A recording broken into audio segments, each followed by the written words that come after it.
morning mga students, mga estudyante. Anong oras na? Umaga na.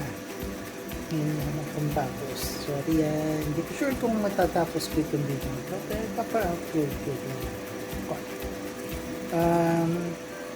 Ito na ang ating ikatlong installment sa ating mga dapat pag-aralan. Ang kasama ngayon dito is yung portable x-ray machine and ang inyong CT scan machine. By ending nito, malamang pwede nyo nang sabihin na at least may alam na kayo sa kung paano paganahin isang console ng inyong CT scan at saka ng inyong portable or mobile x-ray machine. Sige, simula na tayo.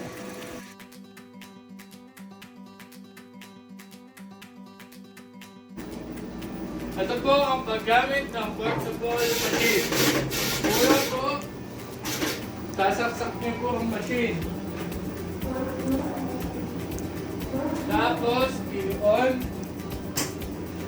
Tapos, tataasok po yung tubo. Kung saan po ang patient, doon niyo po ipoposisyon. Kunwari po, nandito yung patient. Sesentral niyo lang po ito. Dito po yung button ng ilaw ng collimator. Yun. Tapos, kunwari, nandito yung patient. Yan. Tataas nyo, pwede taas. Tapos, pwede naman bababa.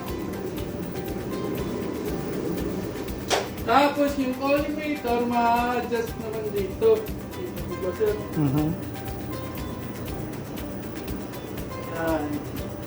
Pag okay na po kayo sa size at distance ng tubo, papaktan na po kayo dito. Yung faktan naman po dito ay nagdedepende po sa body habitus ng patient. Yan. Pag okay na kayo dyan, yan. Ito yung rotor. Yan. Tapos po okay na, shoot na. Okay. Thank you.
Muito